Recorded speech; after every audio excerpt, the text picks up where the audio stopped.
Hey, welcome back to the channel. So today I'm building on the video that I released last week all about ways to get more clients without spending a penny on marketing. Now this week dives into all of the blockers that are stopping you from being able to scale.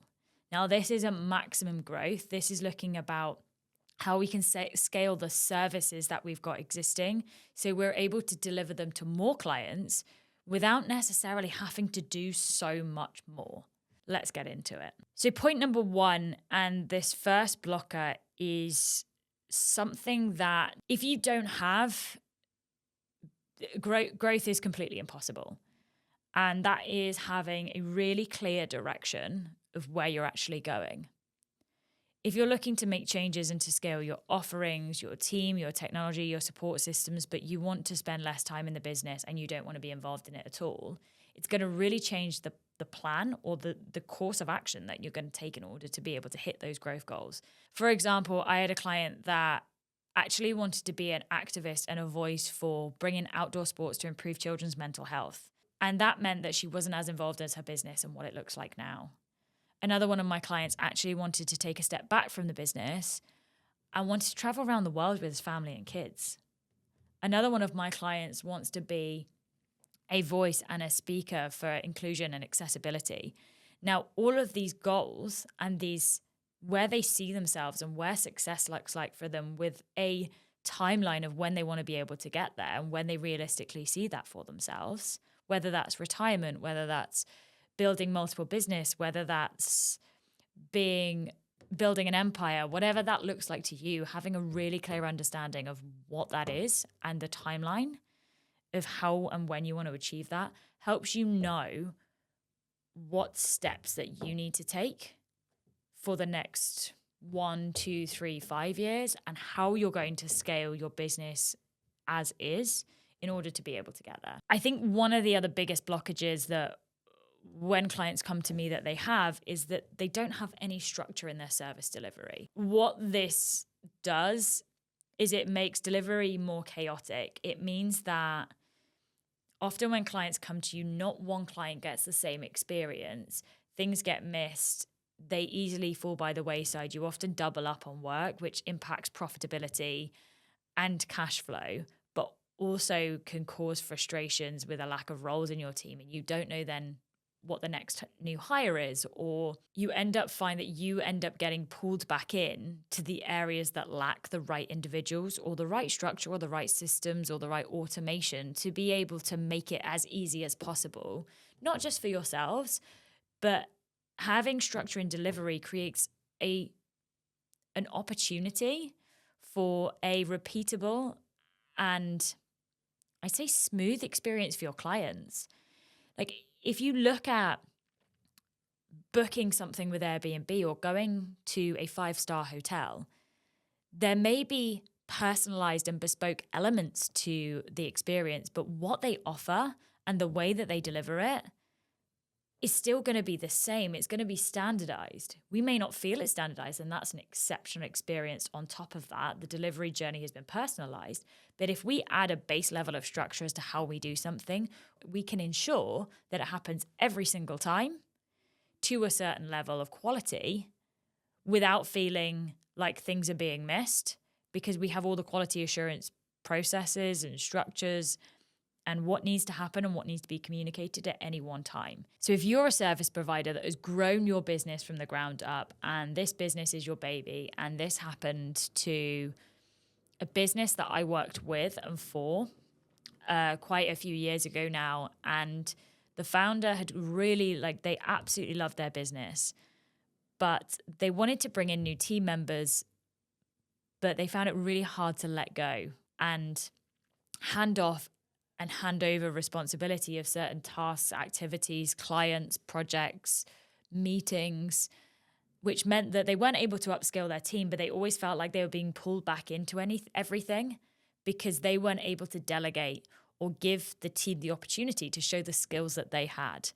And I know as well as anyone else that it's so much easier, and sometimes we always have this thing, and have you ever said to yourself, it's just a bit easier if I do it. It will just take far less time if I do this myself.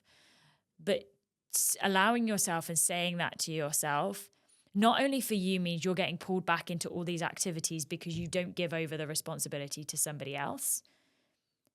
And that time that you have could be better used somewhere else, doing something that's making more impact to the business versus you spending so much time stuck in client work and delivery and the day-to-day where your ultimate goal is to be able to then work on the business or out of the business, so to speak.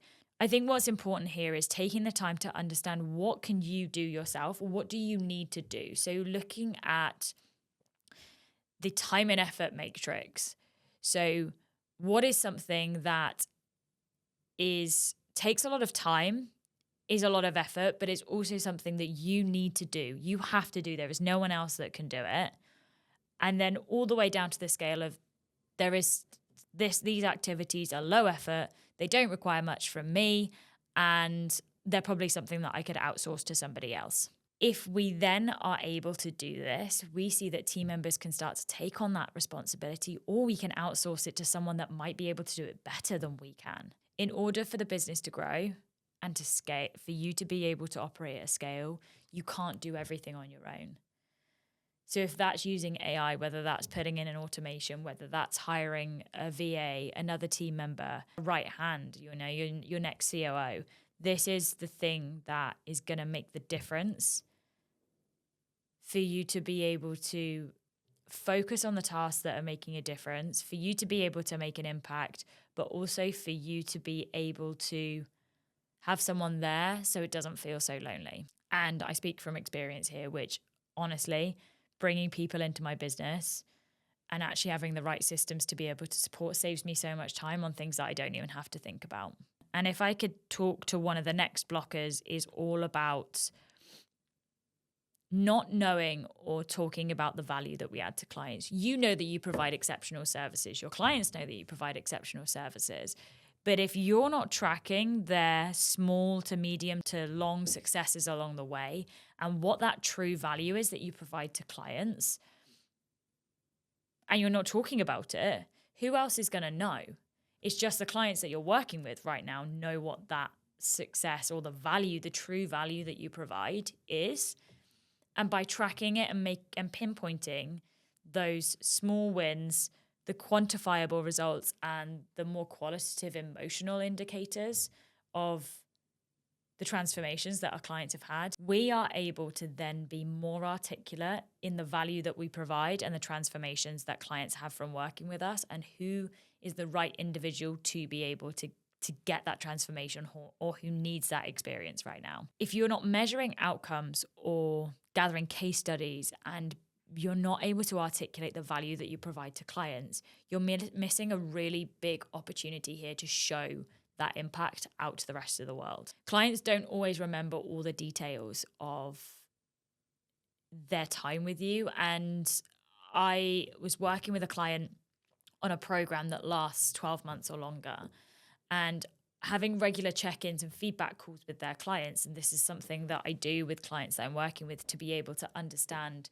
what is that true value that they provide. But not only that, it's how can they improve their services, and understanding a bit more about the client, who they are, and identifying different opportunities. But one thing that we do is, throughout those check-in points, we would gather their goals from when they first came on board this program and actually mirrored that back to them.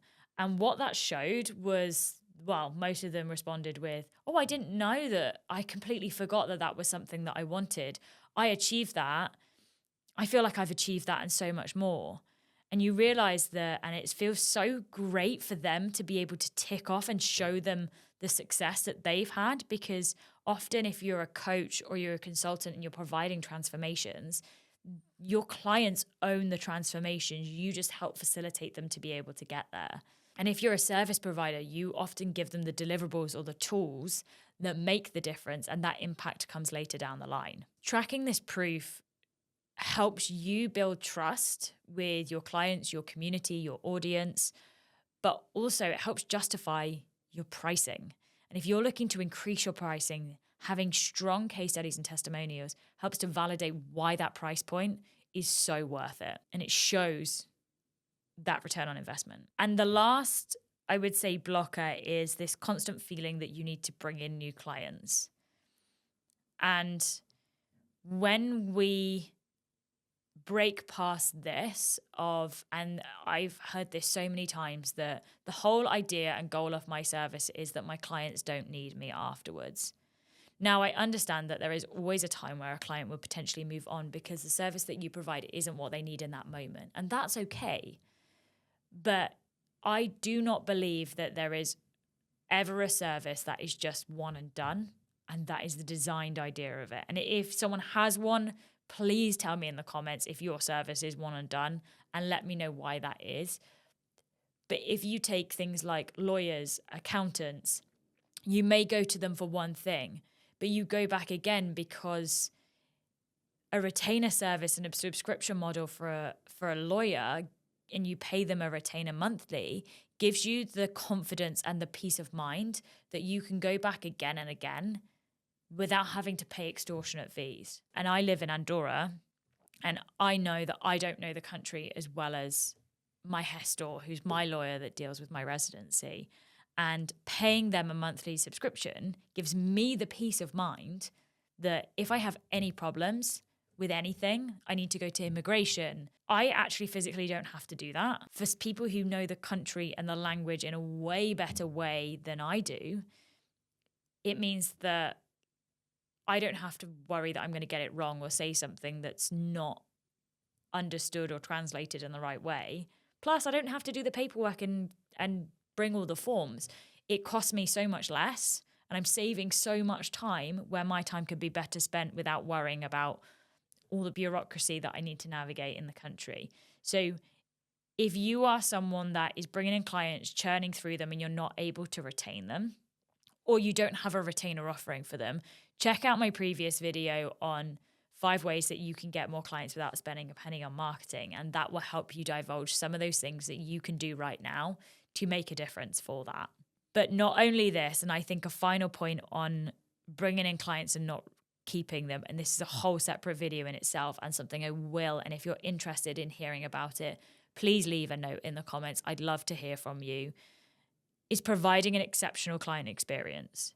And this is not just delivering a service and that being it. Because if your customer experience doesn't meet and exceed your client's expectations, chances are there's a reason, and a very good reason, why you're bringing in clients and you're not able to keep them. So let's quickly recap over those blockers that we've just identified. Firstly, it's all about having no clear direction or idea of where you're looking to go. If you don't have an idea or direction to what success looks like to you and what that growth looks like, actually understanding how you need to scale or what needs to scale is going to be completely impossible. If you don't have structure in your delivery, and that's our second point, was all about building a smooth, repeatable, and consistent process, gives you the opportunity to provide more experiences, more services, but be more efficient about it. Number 3 is not being able to let go. I understand that you've built this business, it is your baby. But in order for you to be able to get to where you want to go, you need to bring in support systems and others that are going to be able to help you to do so, because you can't do all of this on your own. Our 4th point is all about tracking value, is how we're actually articulating the transformations that we give client in order to be able to justify our prices, to be able to retain them, to be able to get new clients, but also to be able to measure the success that we have, because as service providers and consultants and coaches, we provide transformations, and we need to be able to help articulate to clients what those transformations are going to be. And lastly, you're bringing in clients, but you can't actually keep them. So this is not just about creating retainer offerings or retainer services. This is actually also about having a client experience that meets and exceeds their expectations. If you've identified with any of these blockers today, I really encourage you as a founder to take a step back and ask yourself, which resonated with me most? And if there's multiple, that's okay too.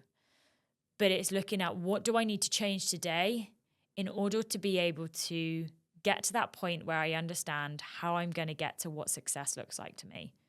whether that's 5, 10, 15 years down the line, if you don't have an idea, I would 100% say to start there, because none of the other stuff really matters if you don't know where you're going. Yes, they'll be beneficial and helpful, but you've got to have an idea of where you want to go. But if you also want support over this, make sure to like and subscribe. Like this video, leave a comment, but also subscribe to the channel, where I'll be diving into more videos in relation to your customer experience operations and helping you create a better business experience for yourself, your team, and your clients. Thank you so much for watching, and I look forward to the next one.